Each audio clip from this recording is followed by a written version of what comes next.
Live from the overflow room, it's Dave Hurwitz, executive editor at classicstoday.com with Music Chat. I don't know, I've always wanted to do it that way.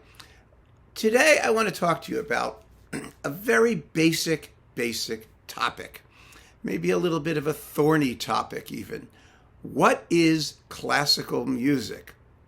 I've been thinking about that ever since I did my last chat, and for most of my life as a critic for the past 35 plus years. You know, what are we doing? What is this stuff? And how does it get to be what it is?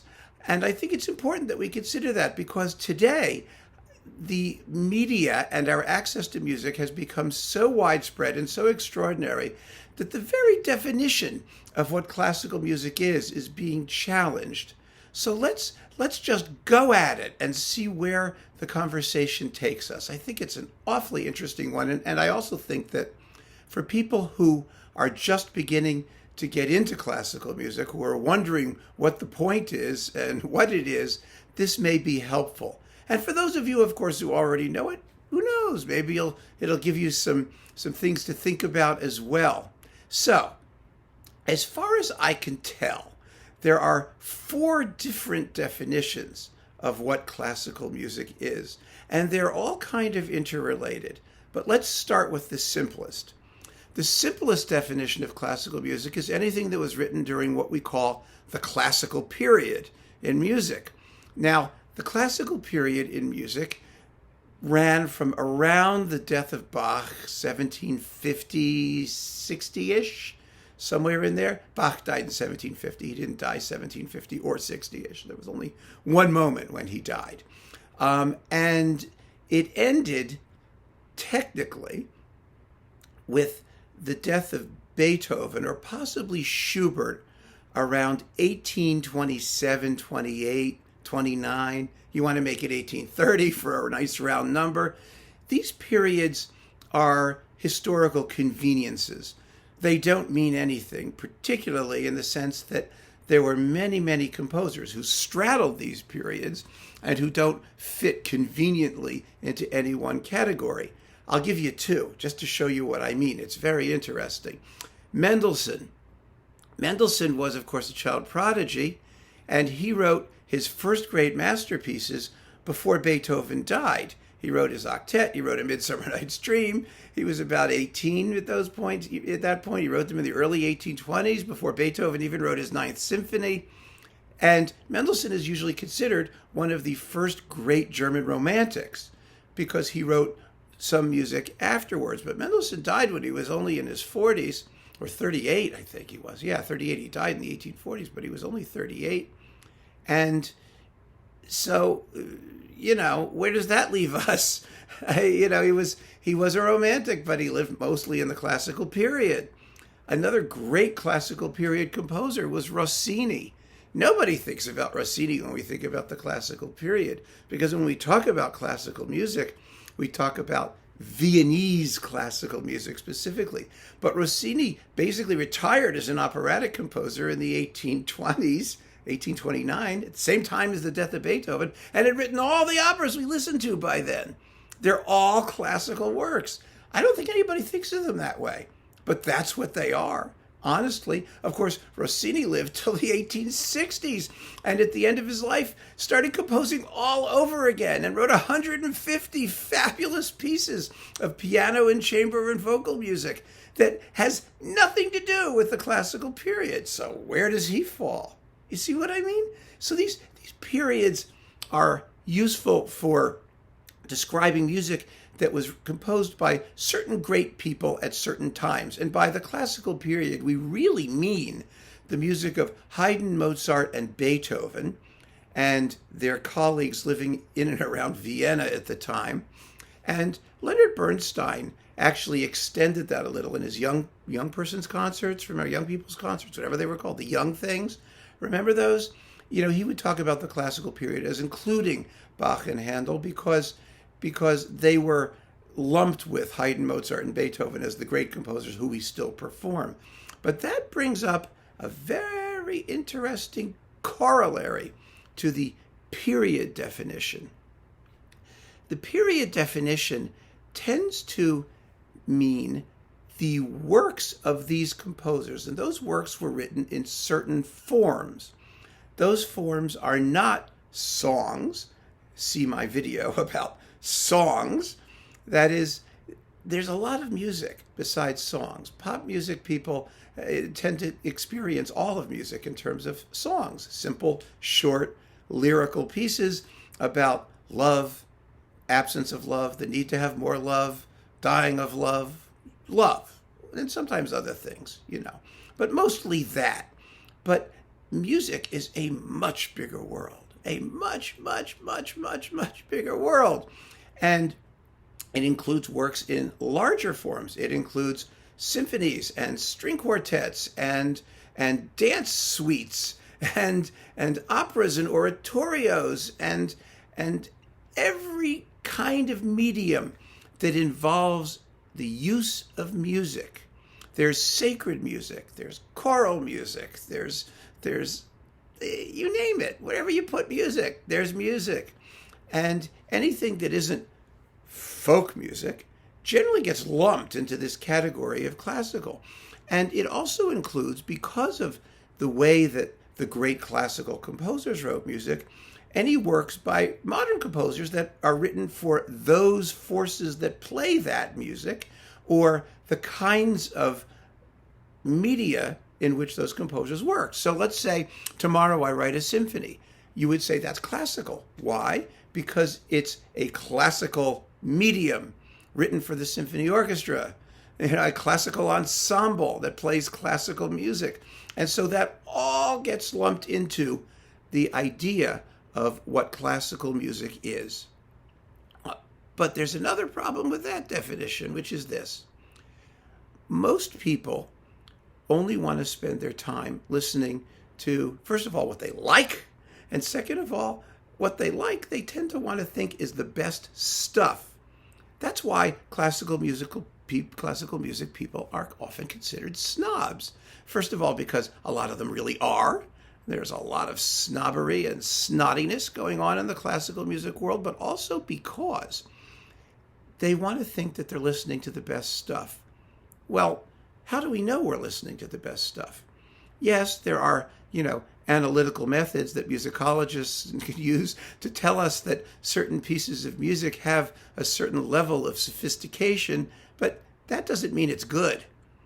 And nobody has ever figured out, for example, how to analyze a tune and tell us what makes a great melody, what makes something absolutely memorable. I mean, Tchaikovsky's first piano concerto, you know that? It begins with this amazing tune with the piano crashing and the orchestra's going da da da da da da da da da da da da da. It's one of the great tunes in the history of humanity. It's what made the concerto famous. That's all it takes. You've got another 40 minutes of concerto after that. But nobody cares because you got to hear the great tune. And you could argue that the first movement, from a formal, structural, analytical sophistication point of view, is a mess.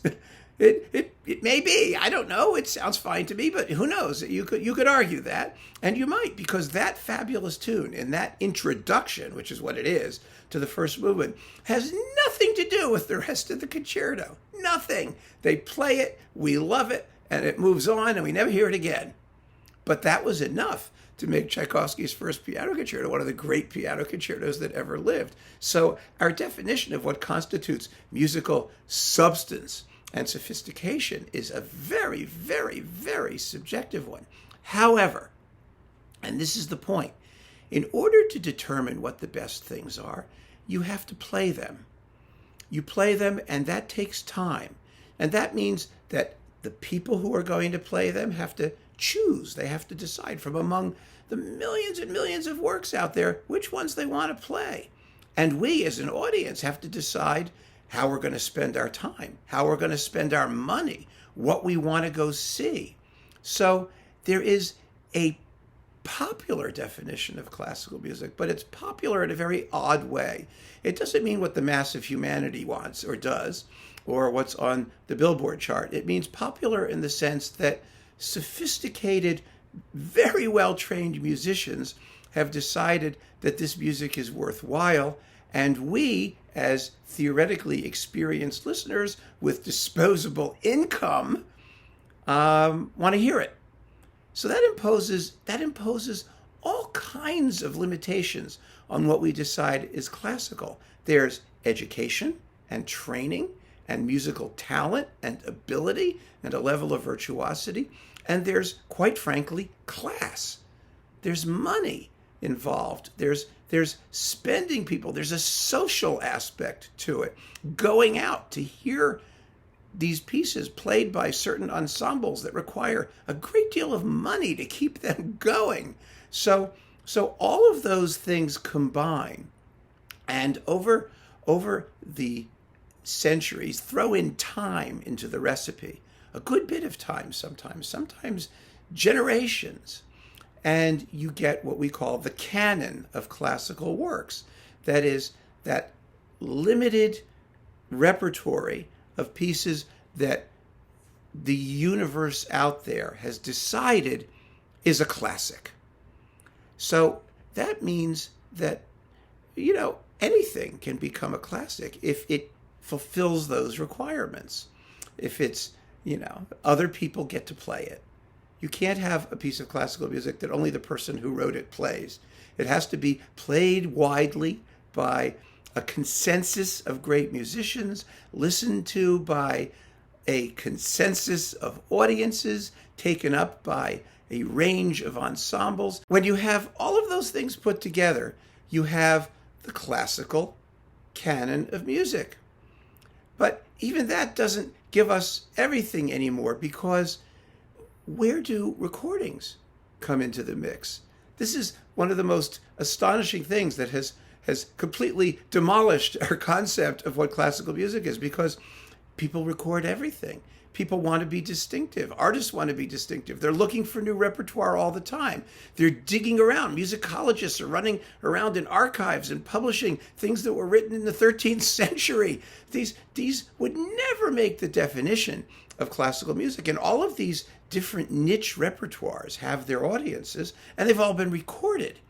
So all of that music gets subsumed into the general definition of what classical music is. It includes anything that's old, that gets performed, and more importantly now, gets recorded. Because once it's recorded, you have to sell it. And in order to sell it, you have to classify it.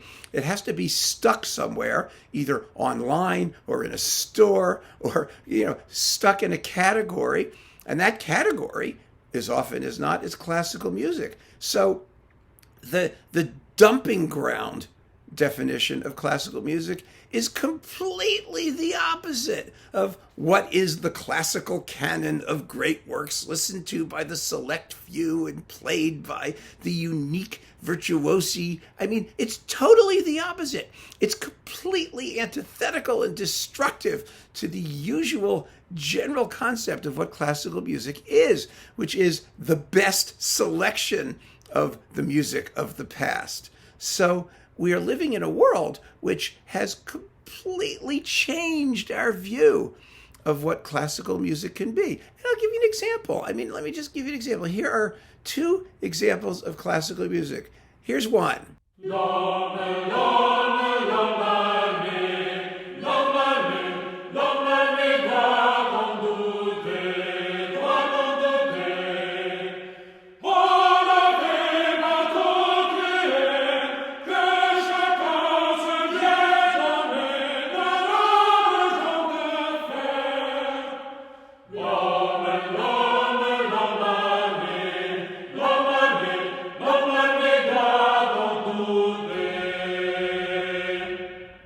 And here's another.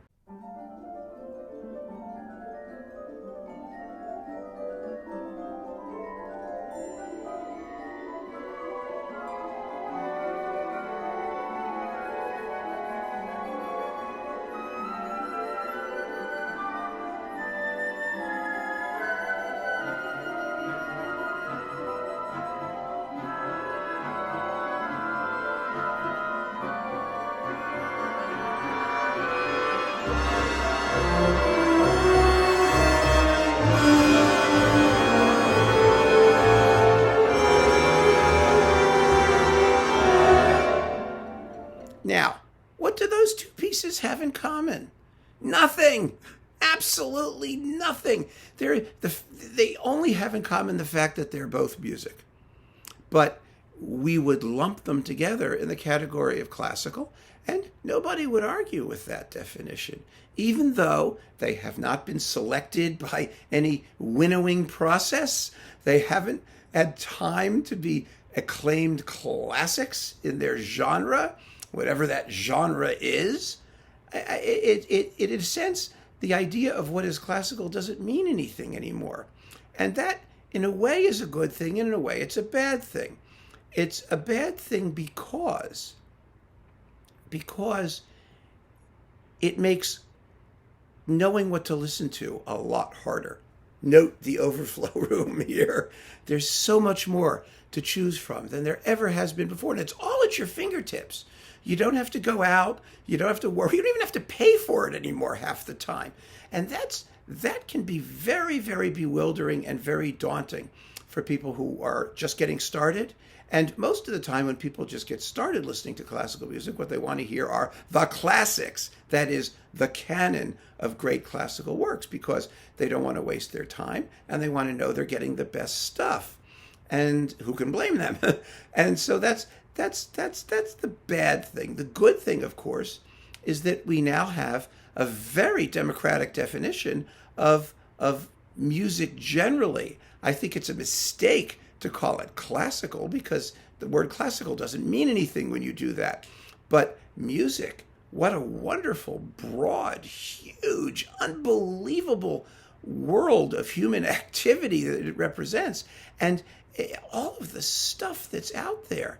I mean, it's astonishing. It's just astonishing how much music there is. Classical music basically now means, and this is our last definition, it means everything that is not a popular song or that jazz improvisation, anything that doesn't fit into a contemporary category that's old. So that means anything that we can recover from, say, around, the 8th or 9th centuries up until last week can be classical music. And that is an absolutely astonishing amount of music. So in order to really understand classical music and find your way around it, if you're starting out, what I need to stress and what I want to emphasize is you have to really love music.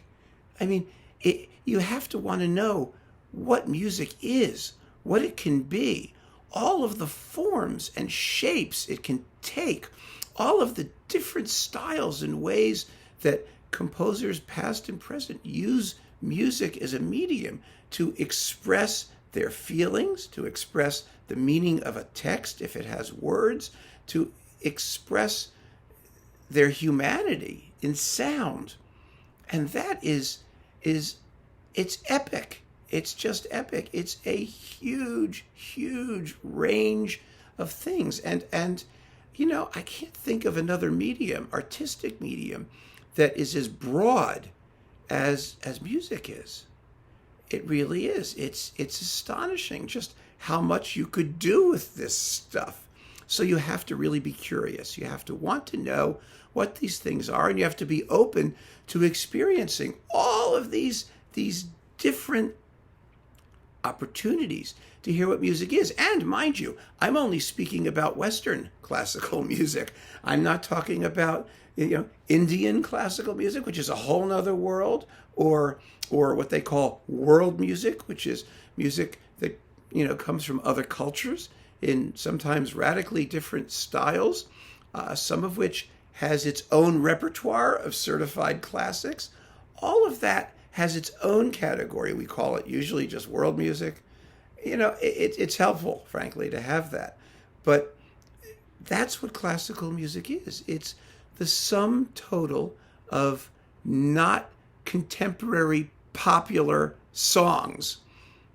Anything that isn't one of those has a very, very good chance of being called classical. And so that's what it is. That's what it's become. And you should simply be aware of that. And I hope when you think about classical music, think clearly about what it is that you really want.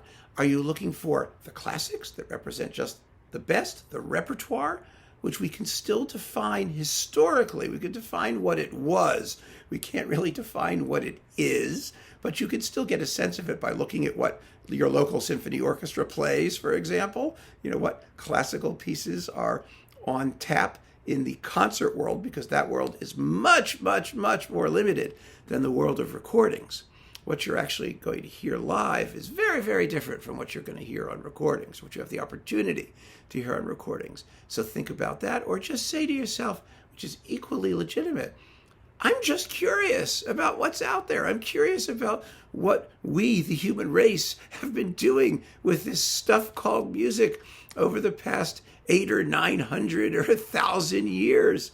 And go for it and find what you like, because as part of this channel on these videos, we're going to be talking about both. We're talking about repertoire, and I have talks that are devoted to specific works in the repertoire, and we just have reviews and chats about music of all kinds of stuff. And you never know what's going to hit you. You never know what's going to excite you and move you and speak to you.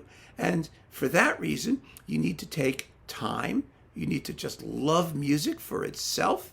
And above all, you need to keep on listening. So I hope this little chat has given you some sense of what the world of classical music was and what it now is, and how we're going to talk about it, and how I hope to help you triangulate and find your way within it. Thank you so much. Stay tuned.